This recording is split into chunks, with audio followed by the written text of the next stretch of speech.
Bueno, la clase de hoy es cáncer de ovario. Y este es el equipo docente que me acompaña para brindarles las clases de este modo virtual. Bueno, quiero que no olviden nunca esta imagen. Una niñita de 16 años que nos derivaron hace unos cuantos años a la guardia de nuestro hospital. Fue recibida por nosotros y luego internada en el servicio de ginecología. La chiquita venía de una institución del conurbano bonaerense. La derivaban como una supuesta niña embarazada, entre comillas. Fíjense el abdomen prominente, pero síntomas de repercusión general, caquéctica. Bueno, resultó que después de estudiarla como corresponde, la niña presentaba un cáncer de ovario, tenía 16 años, que es una patología que no es muy frecuente a esta edad. Y acá les muestro la pieza operatoria cuando hicimos la laparotomía. Se ve perfectamente el útero, las trompas y los ovarios, con dos masas que los ocupaban totalmente, de un tamaño, de un volumen muy considerable. Bueno, un cáncer de ovario en un estadio avanzadísimo.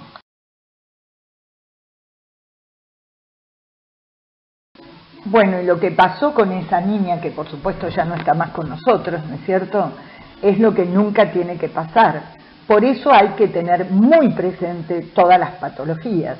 Y dentro de lo que hay que tener presente es que el cáncer de ovario es la quinta causa de cáncer de la mujer, que la frecuencia es en aproximadamente una de cada 70 mujeres, o sea, el 1.7% de riesgo de padecer cáncer de ovario tiene una mujer a lo largo de su vida, 1% de todas las muertes en la mujer, 5% de todos los tumores malignos en la mujer, 23% de los tumores malignos ginecológicos y 47% de las muertes por cáncer ginecológico. Fíjense que se lleva aproximadamente en estadística la mitad de las muertes por cáncer ginecológico. ¿Por qué es esto? Porque si bien su frecuencia no es tan alta, porque fíjense que 1.7 de riesgo tiene la paciente de cuando nace, por el solo hecho de ser mujer, de tener un cáncer de ovario, compárenlo con el cáncer de mama. Un 8 a 10% tienen de posibilidades en las mujeres cuando nacen de tener un cáncer de mama. Pero, sin embargo, como los diagnósticos se hacen muchísimo más tardíos, son pasibles de muchísimas más muertes las pacientes portadoras de un cáncer de ovario. Por lo cual es un tema al que le tenemos que dar muchísima importancia. Según otras estadísticas, como el registro de tumores de Concordia, ocupa el tercer lugar en orden de frecuencia de los cánceres ginecológicos después del cáncer de cuello y del de endometrio, y la incidencia aumenta con la edad. Es un cáncer de mujeres en edad avanzada en general. La tasa máxima, para que tengan en cuenta, es en la octava década de la vida, y la edad media de producción de un cáncer de ovario, de ocurrencia en la mujer, es de 63 años al momento del diagnóstico, que recuerden que es un diagnóstico que en líneas generales se hace tardíamente. Solo el 10% de los casos se presenta en pacientes menores de 40 años. Por eso les inicié la clase con ese cáncer de ovario en una niña de 16 años. Porque obviamente todo es relativo. Nosotros tenemos que tener muy claro que la frecuencia de un cáncer de ovario es muchísimo mayor en edades avanzadas de la vida, de los 60 para arriba en general. Pero también puede ocurrir lo que ocurrió con esta niña, que nadie sospechó que lo tenía y lo tenía a los 16 años. Por lo tanto, para esta niña, aunque el porcentaje de ocurrencia de esa edad es muy inferior, para ella fue el 100% y fue lo que le ocasionó la muerte. Entonces, es muy importante tener en cuenta todos estos detalles.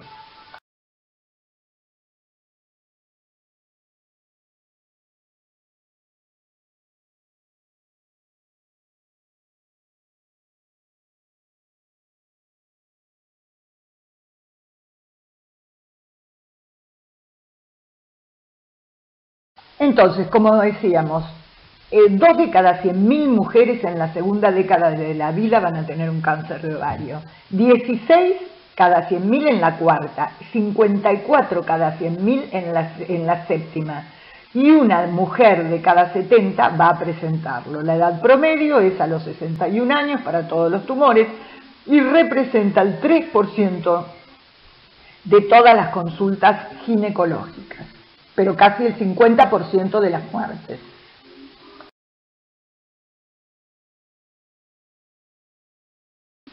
Por supuesto que la etiología es desconocida como la de todos los tumores, pero hay algunas teorías, como por ejemplo la hipótesis de Fatala, que fue promulgada por este autor en el año 71, donde él hablaba que el trauma crónico iterativo producido por la ruptura en la superficie del ovario por esa ovulación continua favorecía o podía ser punto de partida para un cáncer de ovario.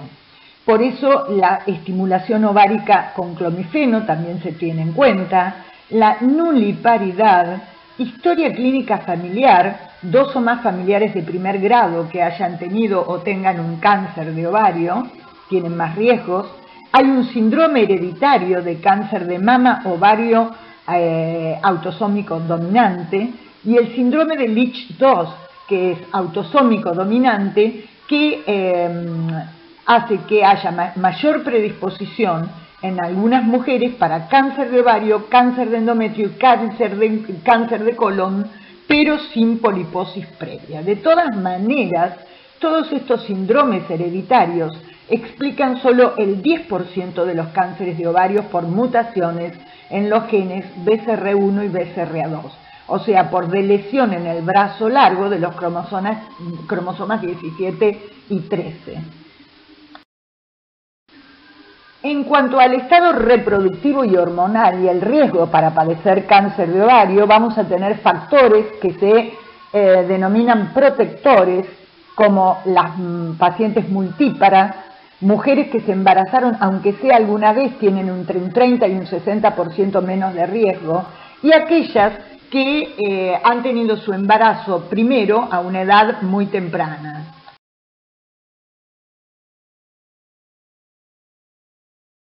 Con respecto al riesgo y las hormonas, por ejemplo, la terapia hormonal estrogénica para la menopausia y la terapia hormonal estrogénica progestacional secuencial podría aumentarlo, esto no está probado.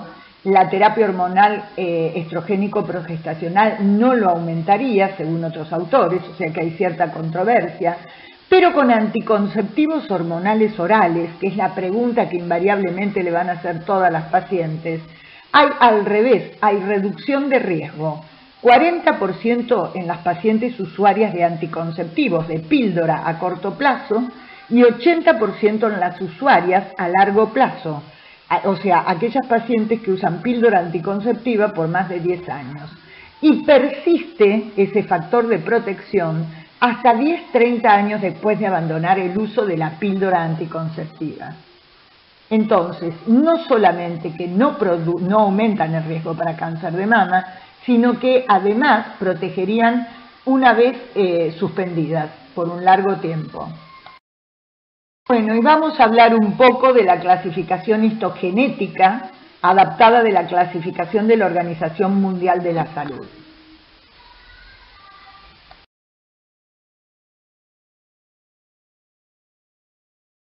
Bueno, vamos a tener tumores derivados del epitelio superficial del ovario mulleriano con o sin componente estromal, como el seroso mucinoso endometroide, el tumor de células claras, que es mesonefroide, el de Brenner, el mixto.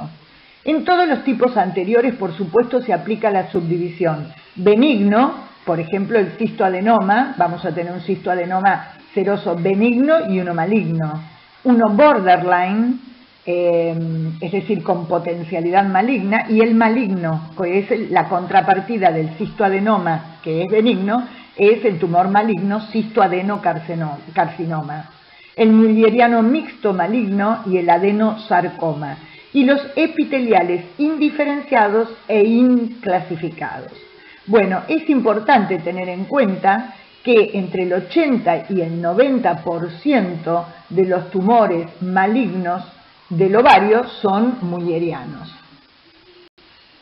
Después vamos a tener tumores derivados de células germinales, tales como el digerminoma, el tumor del seno endodérmico y poliembrioma, el carcinoma embrionario, el corion-carcinoma que produce hormona, la beta-HCG, teratomas, inmaduros, malignos, sólido maduro, quístico maduro, benigno y con cambios malignos, el estruma ovárico, que ya lo vimos en la clase de patología benigna del ovario, el carcinoide y el estruma carcinoide y mixtos.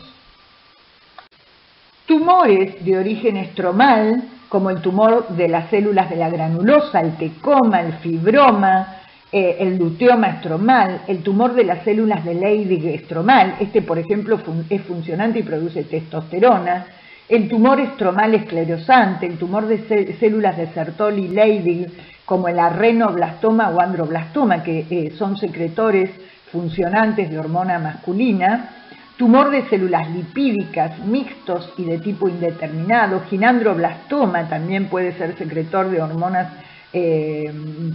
androgénicas, tumor del cordón sexual con túbulos anulares, es decir, cada uno va a tener sus particularidades. Otros tumores originados en células germinales y en el estroma, como el gonadoblastoma, con o sin disgerminoma, u otros tumores de células germinales. Y después hay otra categoría donde se agrupan tipo misceláneas otros tipos de tumores dentro de esta misma categoría. La categoría 5 de esta clasificación histogenética comprende tumores no específicos del ovario, como el linfoma maligno y la leucemia, tumores de tejidos blandos o tumores metastásicos, que van a tener repercusión ovárica, por supuesto.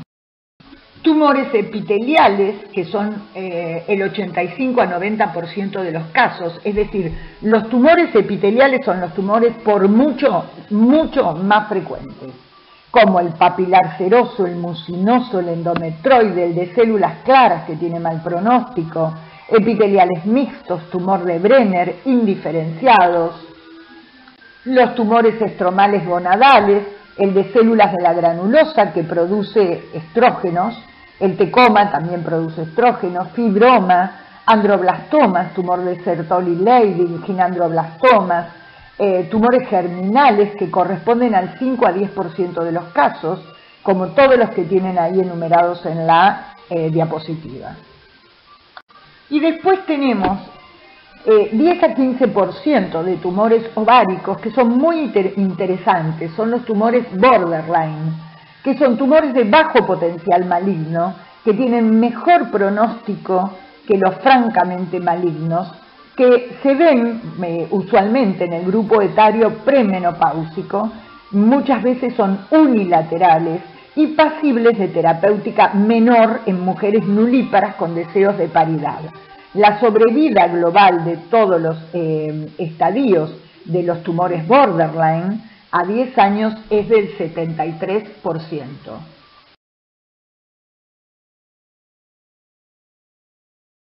Y luego, en los que tampoco nunca hay que dejar de pensar, que son los tumores secundarios, es decir, los tumores de otros sectores del organismo que van a metastatizar en el ovario.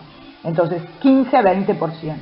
Estos, en líneas generales, en el 80% son bilaterales y pueden ser metástasis de tumores primarios del aparato digestivo, del estómago, del intestino, de las vías biliares, por ejemplo el tumor de Krukenberg, que son metástasis de un cáncer mucosecretante del aparato digestivo, de mama, de trompa, por contigüidad generalmente, un cáncer de endometrio también por contigüidad o por propagación por vía sanguínea y linfática, cáncer de cuello y de vulva raro, de páncreas, de pulmón, de riñón, melanomas malignos, linfomas.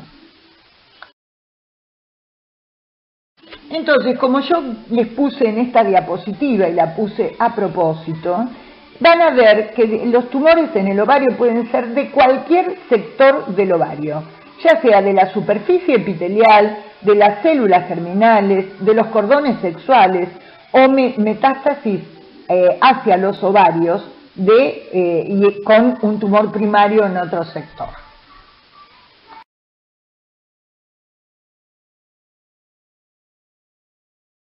Bueno, en el examen clínico, ¿cuáles serían los signos que sugerirían malignidad y nos harían pensar que el tumor que tiene nuestra paciente es maligno? Por ejemplo, si es un tumor sólido bilateral, si tiene la superficie irregular, si se ve en mujeres de más de 40 años, si crecen rápidamente, si nosotros lo veníamos controlando y de pronto crecen rápidamente, si hay nódulos en el fondo de saco de Douglas, o si es al examen genital fijo y hay ascitis.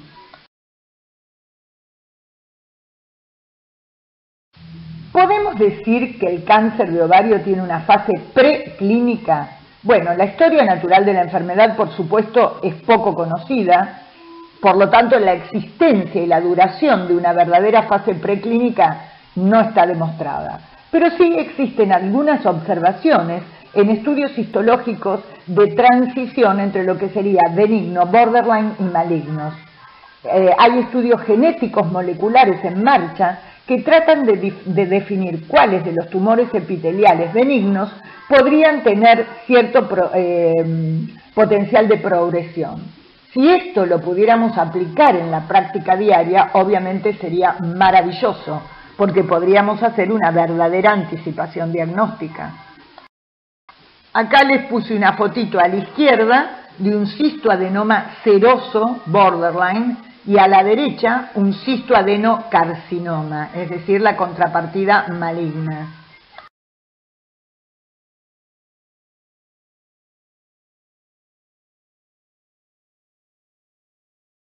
El gran problema que tenemos con el cáncer de ovario es que es una enfermedad lenta en general y silenciosa, que muchísimas veces pasa inadvertida por la paciente y por el médico, que al principio son asintomáticos y que nos llegan a la consulta en etapas muy avanzadas, cuando el pronóstico es ominoso. 70% de las pacientes consultan cuando ya tienen enfermedad diseminada y las diseminaciones más frecuentes son la intraperitoneal hacia los ganglios del retroperitoneo, a veces hay derrame pleural y excepcionalmente metástasis a distancia.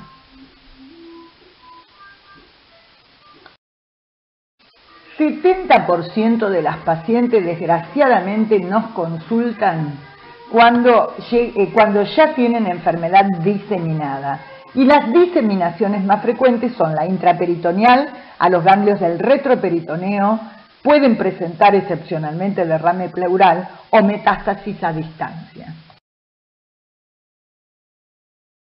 El aumento del tamaño tumoral con síntomas clínicos poco característicos es generalmente la constante, por extensión del tumor, por compresión a órganos vecinos y por su volumen. Entonces, como decíamos, la sintomatología es insidiosa, nada característico, distensión abdominal, molestias vagas, sensación de peso en el abdomen y abdomen inferior, dolor, nada característico, dispepsia por compresión del tubo digestivo, muchas veces náuseas, y a veces sangrado vaginal. Depende si, por ejemplo, en los tumores funcionantes puede ocurrir con más frecuencia esto.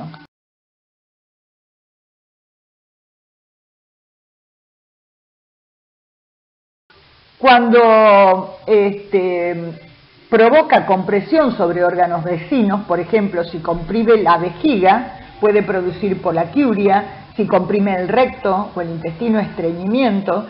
Si eleva el diafragma puede provocar dificultad respiratoria. Y generalmente cuando ya son tan grandes que comprimen órganos vecinos, se acompañan de un cuadro de repercusión general, astenia, anorexia, decaimiento y adelgazamiento.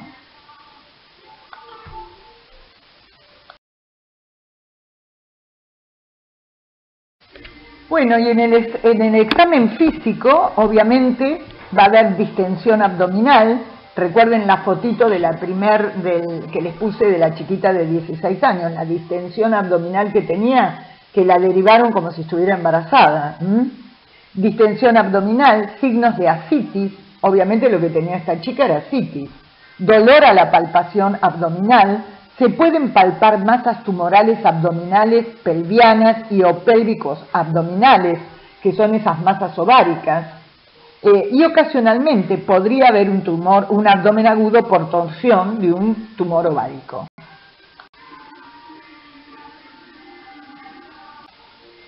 La metodología diagnóstica tenemos que pensar en el trípode de diagnóstico. El examen ginecológico, recordemos que solo el 5% de los blastomas anexiales malignos son detectados por la palpación bimanual, o sea que mucho no nos va a dar. Pero los criterios que tenemos que tener muy súper en cuenta, que cuando así hacemos un examen ginecológico y encontramos masas bilaterales fijas y de consistencia aumentada, alerta rojo, puede ser un cáncer de ovario.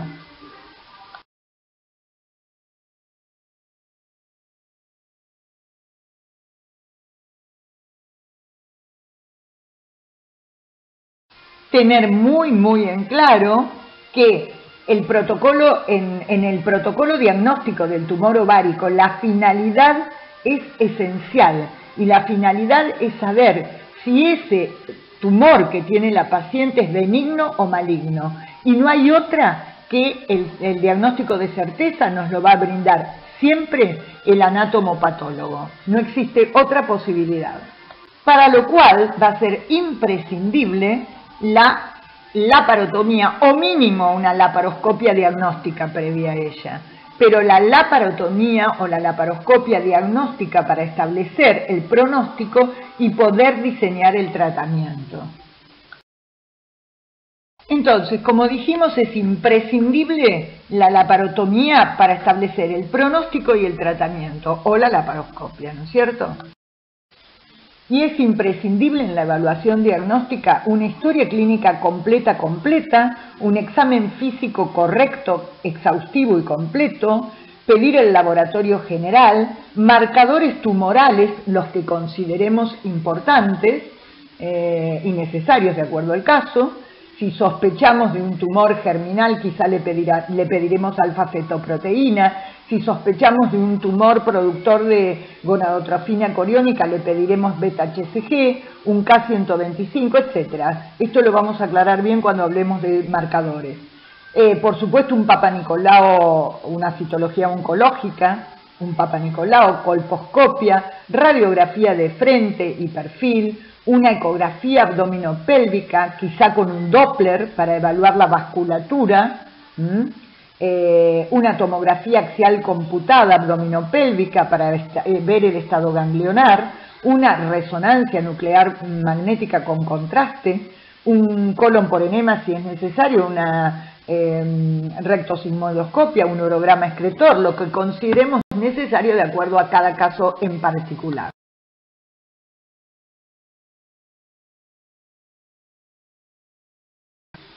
A la hora de hacer el diagnóstico tenemos dos elementos que nos ayudan mucho. Uno es la ecografía, pero el gran tema es que la ecografía detecta un cáncer de ovario por cada 10.000 mujeres asintomáticas, con lo cual no es un método de screening. Ayuda, pero no es un método de screening. Y con los marcadores tumorales también tenemos algunos ciertos problemas.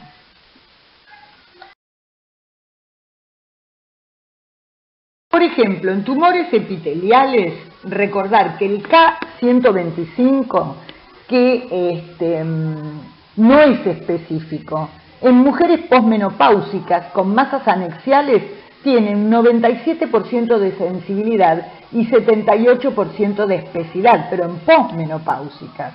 Está aumentado en el cáncer de ovario avanzado. En estadios iniciales puede estar aumentado en solo el 50%, pero lo importante es que tiene muchos falsos negativos. Entonces, no es muy útil en el diagnóstico, sí va a ser más útil en el control y el seguimiento. Si nosotros sospechamos tumores germinales, muchas veces le vamos a pedir la alfa-fetoproteína y la beta-HCG. La beta-HCG sérica sería la posibilidad de marcador tumoral para definir, por ejemplo, algunas neoplasias ováricas, que son las que cursan con tumores productores de HCG, como el corioncarcinoma ovárico, por ejemplo. El K125, recordemos que es un determinante antigénico, una glucoproteína de alto peso molecular y que como marcador tumoral, su concentración sérica con frecuencia se eleva en el cáncer ovárico epitelial, pero es más para el control y para el seguimiento.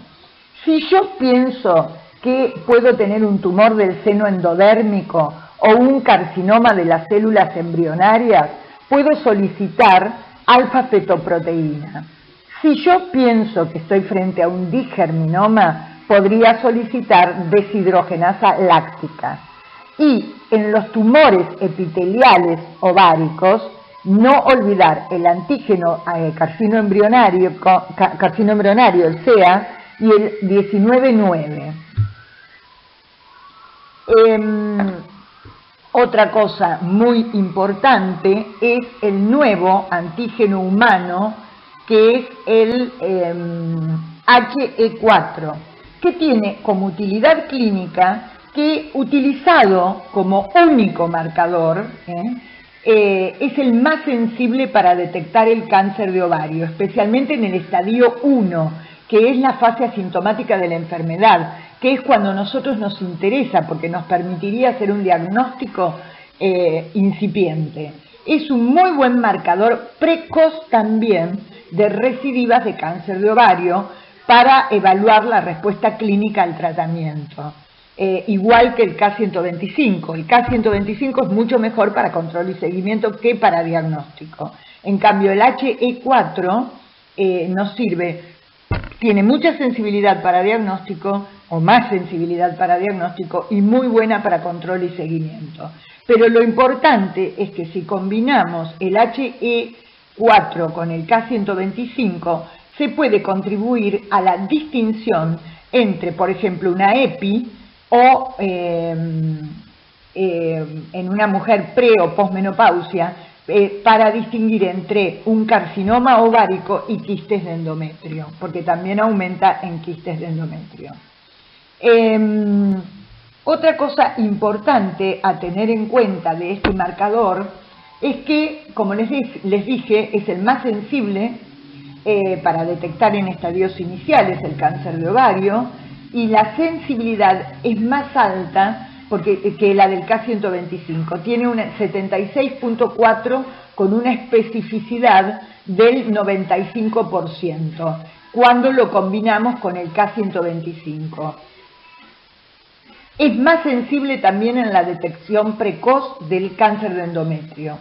La obtención de valores normales de un K125, supongamos que nosotros le pedimos K125 y HE4, y el K125 viene normal, sugiere la presencia de otro cáncer de ovario o un cáncer de otro tipo, como es por ejemplo el de endometrio. Si combinamos HE4 con K125, contribuiríamos en la distinción entre una congestión pélvica benigna o maligna en mujeres pre y posmenopáusicas, y la combinación de ambos, K125 y H4E, permite predecir, como les decía, con mayor precisión la malignidad que si se los utiliza por separado. Entonces, recordemos que es una proteína 4 del epidídimo humano. Pertenece a la familia de la WFDC0 proteínas ácidas nucleares de 4 enlaces disulfuro. Presentan características propias de los inhibidores de la tripsina. Y el tejido de cáncer ovárico produce altos niveles de esta HE4, de esta proteína 4 del epidídimo humano. Entonces, es muy útil al evaluar el riesgo de padecer cáncer epitelial de ovario. Recordemos, esto es importantísimo, que el cáncer de ovario es la 4ª causa más frecuente de muerte femenina por cáncer a nivel mundial y que esto ocurre porque se detecta tardíamente. Entonces, tener algo que nos ayude en la detección precoz es importantísimo, porque el tumor de ovario es uno de los tumores ginecológicos más letales, pero que si lo detectamos a tiempo, se puede tratar y se puede curar.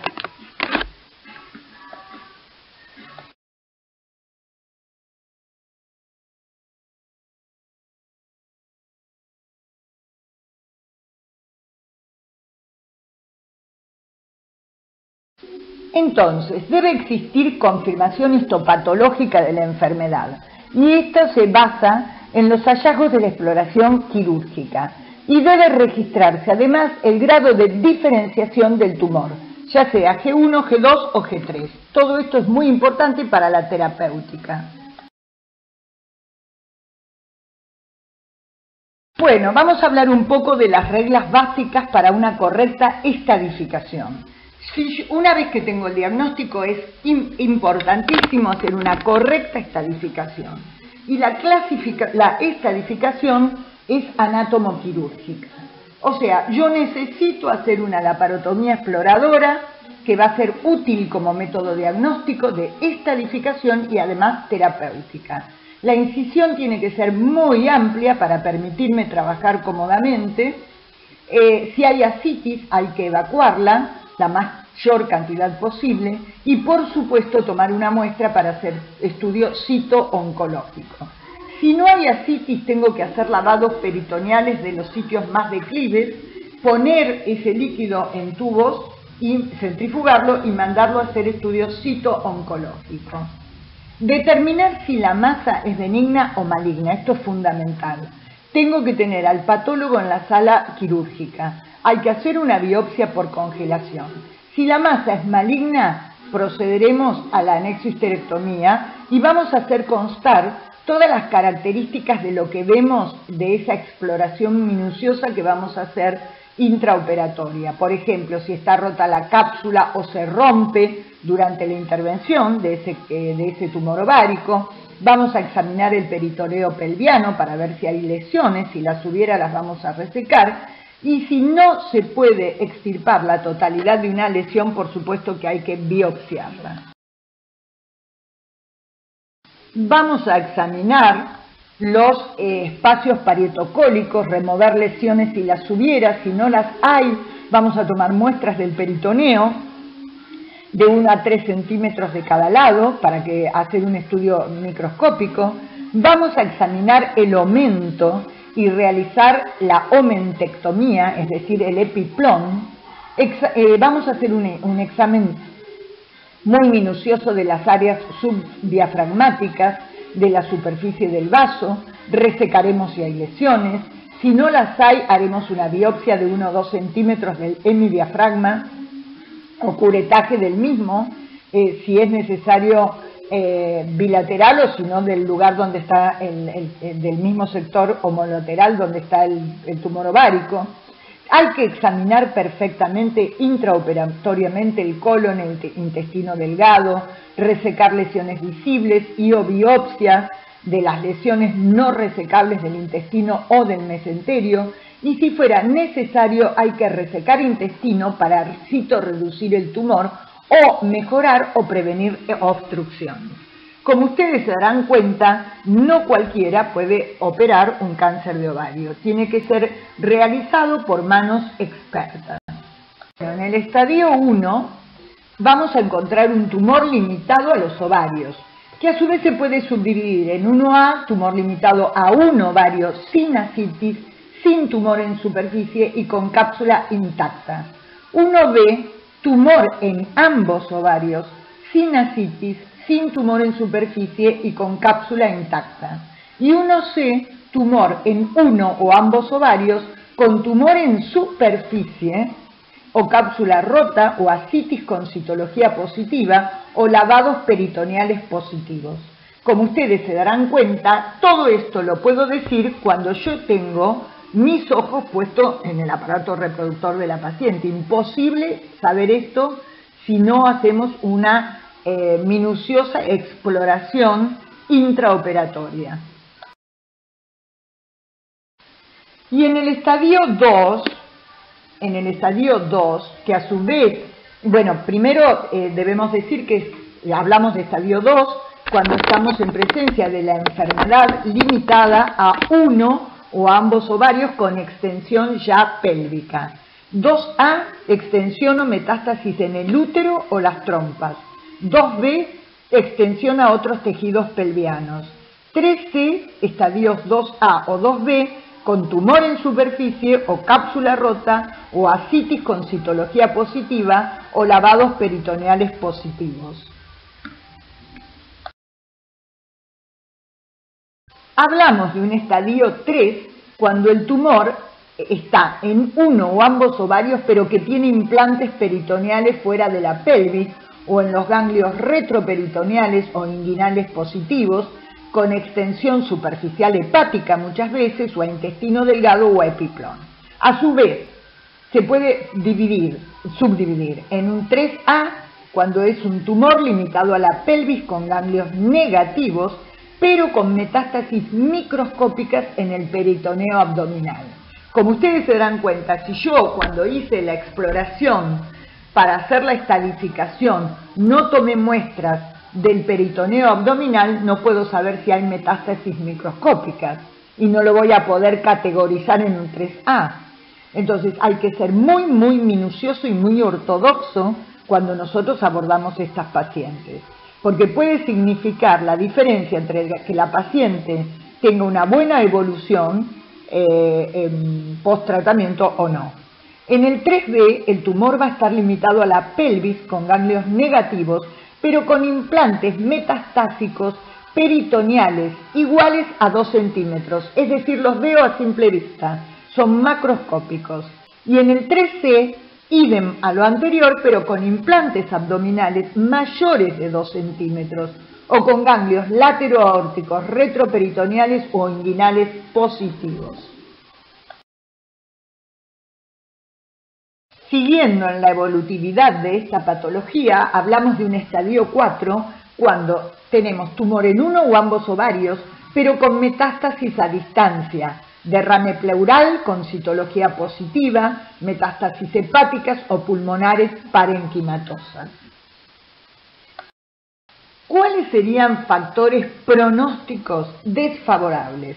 Por ejemplo, si yo le hago el diagnóstico a una paciente ya en etapa avanzada, que tenga un tumor con alto grado histológico, que tenga enfermedad residual luego de la cirugía, yo la operé, pero era tan avanzado que yo no pude extirpar todo lo necesario. Quedó enfermedad residual. A mayor volumen de enfermedad residual, peor pronóstico va a tener la paciente. Si la edad es avanzada, también es mal pronóstico. Hay ciertos tipos histológicos que son más agresivos, como en los tumores de células claras o los mucinosos. Pero el peor factor pronóstico es si en el acto operatorio se deja lesión residual. Por eso, además de en qué momento uno hace el diagnóstico, si es inicial o es tardío, también va a depender muchísimo la pericia, la expertise que tenga el cirujano que aborda a esta paciente para hacerle el tratamiento. Y ahora les voy a explicar un poco, que es muy importante, el concepto de citorreducción. En el año 75, Griffith se dio cuenta que cuando menor tamaño tumoral residual quedaba luego de la cirugía, las pacientes evolucionaban muchísimo mejor y tenían mucha más sobrevida. En el año 1988, FIGO, que es la Federación Internacional de Sociedades de Ginecología y Obstetricia, establece que la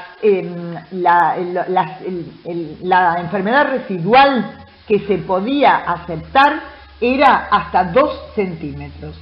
Actualmente se debe aceptar por citorreducción cuando el cirujano opera y uno no ve ninguna lesión residual macroscópica evidente, es decir, ausencia de lesión residual evidente macroscópicamente.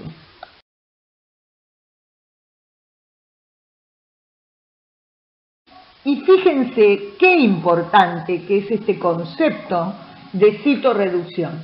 En más de 20 años la tasa de curación prácticamente no ha variado, pero cuando la citorreducción es óptima, hay un 70% de sobrevida de pacientes a 5 años, pero cuando la citorreducción es subóptima, baja a un 13% de sobrevida a 5 años.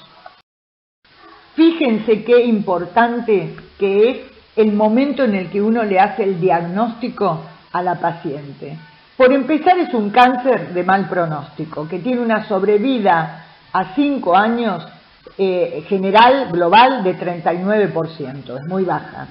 Pero si la dividimos por estadio, en el estadio 1, a 5 años entre 80 y 90%. En el estadio 2 baja al 40 a 60%.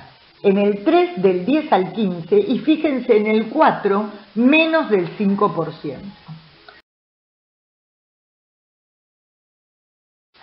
Bueno, obviamente hay tratamientos complementarios, lo que más se utiliza es la poliquimioterapia, distintos esquemas, distintas drogas, taxolo derivado, cisplastino, bueno, radioterapia poco efectiva para el cáncer de ovario. Y muchas veces en estadios avanzados en los que no se pudo realizar en la primera intervención la citorreducción completa y quedó enfermedad residual, luego del tratamiento se puede hacer una laparotomía o laparoscopia de revisión, lo que nosotros llamamos un second look. Y después, muchísimas veces hay que hacer la apendicectomía profiláctica. En el estadio 1A, 1B, G3, cabe la poliquimioterapia. 1C, independientemente del G, también poliquimioterapia. Tumores tipo histológico desfavorables, por ejemplo los epiteliales de células claras o el mucinoso, los germinales, los altamente sensibles a quimioterapia como corioncarcinoma, tumor del seno endodérmico, digerminoma, corioncarcinoma, bueno, son distintas particularidades. Bueno, y a modo de conclusión, quiero que tengan muy claro que, por ejemplo, cuando en la práctica diaria nos enfrentamos a una paciente que tenga en un anexo, que nosotros pensamos que es el ovario, un tumor o en ambos anexos, hay que tener muy presente el cáncer de ovario, muy presente. Que la mayor parte de los tumores quísticos en líneas generales son benignos, que la mayor parte de los tumores sólidos en líneas generales son malignos, que es imposible saber la frecuencia exacta de los tumores malignos porque contamos con ese grupo indeterminado en que los autores no se ponen muy bien de acuerdo si son benignos o malignos, que son los borderline.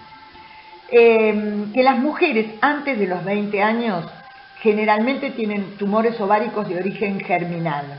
En la posmenopausia tienen tumores ováricos epiteliales, que son los mucho más frecuentes, 80-90% de los casos. Y que el factor pronóstico más importante es la extensión de la enfermedad, el estadio evolutivo. Por eso uno tiene que hacer todo lo más que pueda para hacer el diagnóstico en la etapa inicial. Bueno, y con esta imagen del Bósforo en Turquía, en Estambul, me despido de ustedes hasta la próxima clase y nos seguimos quedando en casita.